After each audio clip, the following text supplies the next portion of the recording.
I'm a private chef for a high-profile man in his 30s, and this is what I'm preparing for his dinner. I'm doing a buttered Parmesan pasta topped with breaded chicken and broccolini. I use quality ingredients fresh from the garden because my client has a very sophisticated palate and he accepts nothing less. I almost got fired for using pre-minced garlic last week. I make sure to coat the chicken well and season breadcrumbs before cooking it in oil to give it a nice brown crisp. I'm vegetarian, but my client insists that I try everything regardless, so I just spit out the meat and hope he doesn't notice. I hope he enjoys this dish because I cannot afford to lose this job.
Apparently today is National Shrimp Day and I had no idea, but I made shrimp regardless and it was delicious and it hit the spot just like every single time.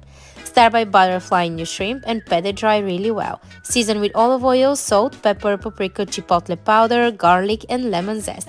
Give it a good mix and let it marinate while you get started on your chimichurri. Add your parsley, cilantro, olive oil, garlic, red wine vinegar, salt, oregano, lime zest and juice and honey to a food processor and give it a blitz. Cook your shrimp for about 1 to 2 minutes per side, then drizzle generously the chimichurri in it. Here's everything that I made for my client today as a private chef and how I made it all. Episode 17. For breakfast, I wanted to make a quiche, so I got to the house early to make a short crust from scratch. And it was just flour, cold butter, egg, and a little ice water. I gave it a quick knead and then let it chill for 45 minutes before I started working on the filling. I got my bacon going, chopped up all my vegetables, and fried them all off. I rolled out my pastry, par baked it in the oven, grated my cheese, and whipped up some eggs. I filled my crust with a mushroom bacon filling, topped with the cheese, and poured the egg mixture on top. While it was baking, I squeezed some OJ, sliced some radishes, and prepped a side salad. To plate, I put down a slice of the quiche, garnished with scallions, dressed the salad, and served. For lunch, I wanted to do a chicken Caesar wrap and homemade fries. I started by making the Caesar dressing, egg yolks, anchovies, all that good stuff. I cubed up some sourdough and baked it in the oven to make fresh croutons. I pan-seared a chicken breast that I had marinated in some seasonings. I chopped everything into pretty large pieces, combined it all, and did my best to wrap this boy. I cut up some potatoes, gave it a shallow fry, and then immediately hit it with seasoning. I plated everything up and served. For dinner, I wanted to make a key lime pie for dessert. I started by making graham crackers from scratch to make a graham cracker crust. For the key lime filling, I just combined egg yolks, lime zest, lime juice, and sweet condensed milk. Once the crust cooled, I filled it, baked it, and then put it in the freezer to quickly set. Then I got started on dinner, which was going to be lobster mac and cheese. I started by grating the cheese. I used the white cheddar and Emmental, which is like a Swiss. I boiled and peeled my lobster tails, made the cheese sauce with a little mascarpone, mixed it with some cooked pasta and the lobster, topped with more cheese, and baked it. I made a quick breadcrumb topping with garlic and herbs and started prepping the starter salad. I made a really simple salad with sherry vinaigrette and served. While they were eating, I pulled the mac, cut a generous slice, topped with a buttered lobster tail, the breadcrumbs, and served that too. Then I quickly made a whipped cream for the pie, took out the pie, plated everything, and served dessert. I cleaned up the kitchen, took out the trash, and that was everything I made today as a full-time private chef. This is everything I cooked for my client's 13-person dinner party. Now, technically, this was a business meeting turn dinner party, so it was really important that their guests left impressed. I spent the morning prepping desserts before a midday white truffle delivery and then prepping the rest of the menu. For the meeting portion of the afternoon, I made this super colorful crudité platter with a sesame miso dip, which I find is always a crowd pleaser. Now, the dinner menu itself was a Nobu-inspired tasting-esque vibe. Although I have no hand in the tablescape, shape, I love to show it because it really sets the tone for what the dinner vibe was like. I planned for a cup of warm consomme along with a caviar Bellini bite, which of course I had to test for the first few sips and nibbles before going into 3 first courses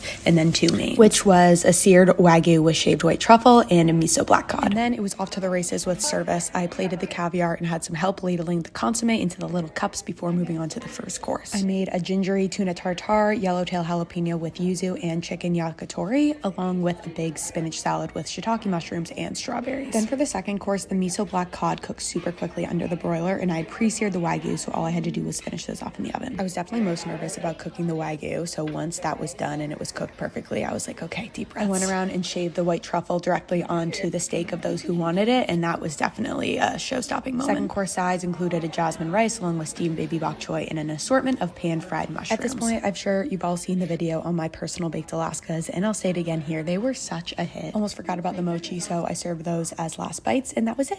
One of the worst things about being a private chef is that when my client is craving something specific, I have to make it even if it's literally the last thing I want to do. And that's exactly what happened with these crispy tuna rice bites. She has been begging me to make these for months, and I kept saying no or putting it off because I was just lazy. But I decided to finally just get it over with today. I started off by cutting up some sushi grade tuna, and then I mixed that with some mayo and sriracha. And then I made my sushi rice, and I literally spilled it all over the floor when I was mixing it. So I immediately have to clean it up because my client hates when I get the kitchen dirty. And then I froze it in the freezer for like an hour or just until it was completely hardened. And then I cut it up and then fried it with some oil, and I literally burned my fingers because I got oil everywhere. I don't have one of those tools that lets you just set the stuff in the oil. No, I have to use my fingers, so it's literally terrifying every time. And today was the day that I burned myself, but it's fine. And my client did not want to give me a band-aid or anything because she said that it's not her fault. They actually turned out so good. Look how cute they are. I'm not even gonna pretend like I know how to use chopsticks. It looks actually amazing.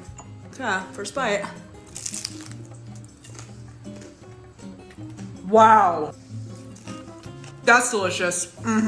Yeah.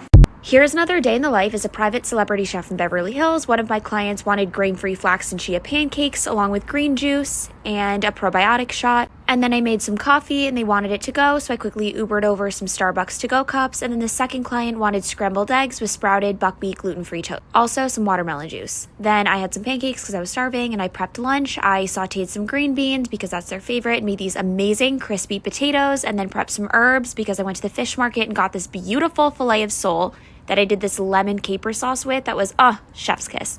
For dessert for lunch, I made this organic fruit compote over a dairy-free and plain cheesecake, and then had another pancake over maple syrup because I was hungry, and leftover kelp noodles, and then we prepped dinner. Dinner was dairy-free ricotta ravioli with a beautiful organic vegan pesto, and I had some, and it was delicious. And then I go to my hometown of Erewhon because there's a Fiji emergency and I needed to fill the fridge again.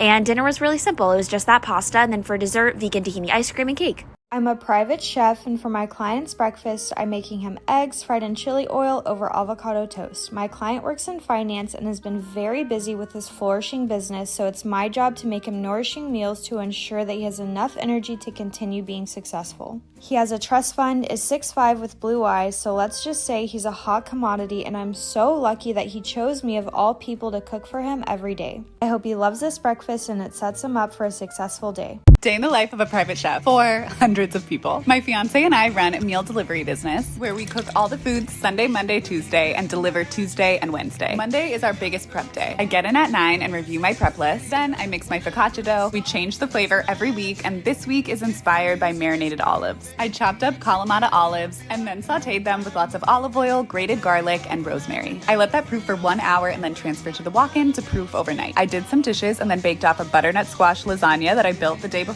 Then I got started on a sausage and peppers pasta. This has to be one of my favorite foods. I started by browning off fresh chicken sausage from Whole Foods, and then cooked down onions and peppers and tomato, and finished with a little bit of cream. I cleaned up and had a little caffeine break, and then got started on my next project, which was cleaning a bunch of kale. I cooked that down with lots of garlic, chicken stock, and a little apple cider vinegar. This will be a side for an apple cider braised pork dish that I'm so excited about. Finally, it was time to start my last project of the day, which was a big batch of banana pudding. Then we cleaned up and went home.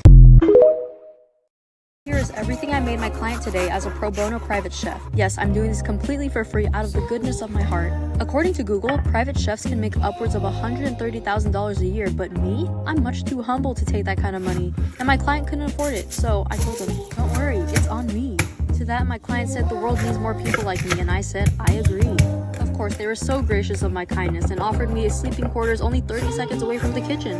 What an opportunity! I was so lucky to get an easy client. We have an agreement that I can cook whatever I like to cook and eat whatever I cook. Let me tell you why this is so great. I made this eggplant dish called bangin' barta, but it in fact was not as bangin' as I would like it to be. But who are my clients to complain? I'm doing. So here's everything I made for dinner as a private chef for a new client of mine in New York City, and how I made it all.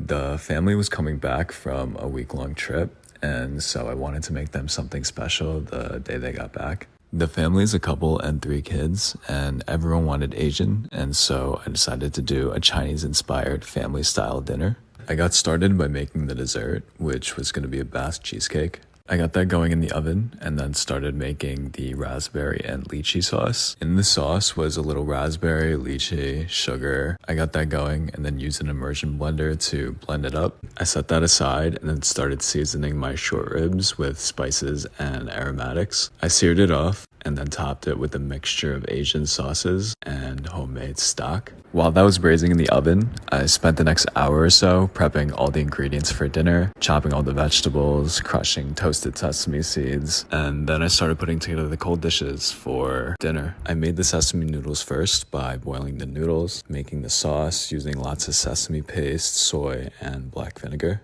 I made a smashed cucumber salad with some soy, grated garlic, and chili. I prepped a little bok choy with oyster sauce, took out the cheesecake, and took out the short rib. I threw down the fried rice in a ripping hot pan with chicken, shallots, garlic, chili, scallion, egg, shrimp paste, soy, and day-old rice. I threw down the bok choy in a hot pan, dressed it with oyster and sesame. I dusted a whole red snapper with cornstarch to protect it before laying it down in some hot oil to fry. I basted it, gave it a flip, and then started putting everything together. The noodles went down first with some chili oil, scallions, and toasted sesame seeds. Then came the fried rice, the short ribs, the fish topped with fried garlic, ginger, and scallions. The bok choy got topped with crispy shallots and garlic, cucumber salad to go with, and yeah, everything was served. I plated the Basque cheesecake with the raspberry lychee compote to finish dinner, and yeah. Come to work with me as a private chef in Los Angeles. I got hired to cook for 6 incredible moms who were reuniting together over a delicious meal. I arrived at my client's home, placed the menus on the table, and began some prep. I kicked off the meal with a rosemary saffron lemon spritz, which I served alongside a grilled spicy lamb flatbread with yogurt and pickled sumac onions. Next, I served a chilled sweet corn and sun gold tomato gazpacho with arugula oil. This was perfect for a hot summer evening. Then I served my personal favorite, which was a fried sesame crusted feta salad with cucumbers, herbs, and a salted lemon shallot dressing. For the main course, I served grilled yogurt marinated chicken thighs over a roasted red pepper sauce and mixed olive relish, roasted cauliflower with preserved lemon and date remoulade, then a spinach and dill lemon rice. To round out the evening, I made a red wine poached plum dessert with whipped mascarpone and crumpled shortbread. Cheers to. Here's part 3 of what it's like to be a private chef. So first things first, I gotta hit the grocery store before I go to my client's house and grab everything I need. When I first arrive, I always start my prep by chopping up my veggies and produce. My client wants this every single time, y'all. So you already know this is the homemade strawberry syrup for the strawberry stuffed French toast. Then after that, I started on my shrimp and grits. Check out those grits though. Then I always cook my eggs last because why not? You don't want them all cold. I mean, this was pretty simple, so after that, it was time to plate up. As you can see, I hit the grits with some of that Parmesan cream sauce. And yes, I had to garnish my food with some green to make it pop. And I hit the French toast with a little cream cheese glaze. And this was the final product, strawberry stuffed French toast, eggs, and shrimp and grits. The worst part about being a private chef is that I literally do not have any days off. Like, it's literally 7 p.m. on a Friday night and my client still wants me to make dinner for her. Luckily tonight I made something easy. It's just a roasted red pepper and tomato pasta sauce. I baked the tomatoes, onion, garlic, and red pepper with some seasonings, and then I blended that all together with some blended cashews. And I'm using bow tie pasta because I'm convinced that the cuter the pasta shape, the better that the pasta is gonna taste. Once that was all blended, I added that to the pasta noodles and stirred it all up. And for some reason, my client got it in her head that was not going to be enough food for her. So she demanded that I make her an appetizer to go along with it. So I just cut up and then toasted some sourdough and then baked some tomatoes and made a super easy at-home caprese. And then of course I had to get everything plated very aesthetically and cute for my client. She does not like to eat a meal that looks ugly. Like, look how good that looks. It looks freaking amazing. I was actually very lucky because my client did allow me to have a bite tonight. Compliments to the freaking chef.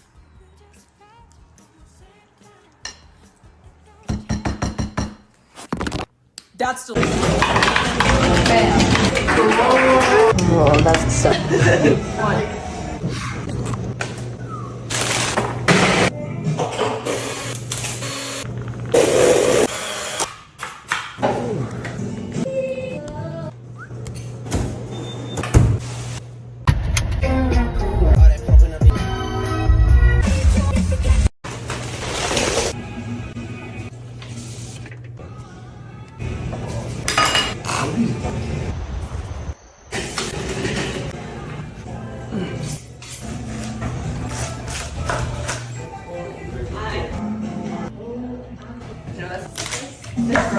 What? I love it.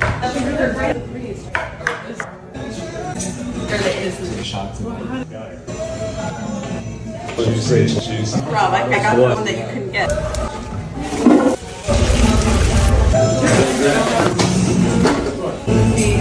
Like the behind the scenes. Oh my god. Not the right knife. Need help on the low?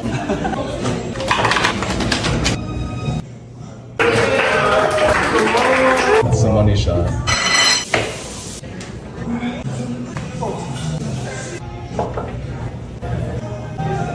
That was wonderful. Thank you, Rob. This food was fire.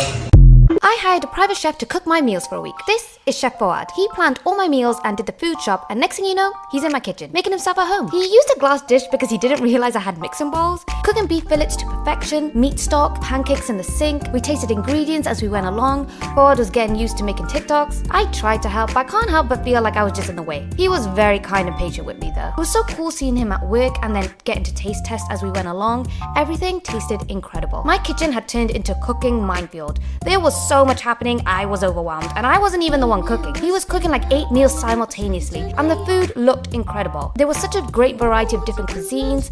I was just incredibly impressed. He also showed me how to make pancakes, and well, I think I'll leave the cooking to him. And one by one, the meals were done. A few hours later, and I got myself some high-quality chef-made meal prep. It looks amazing, so much variety and flavors. I'm excited.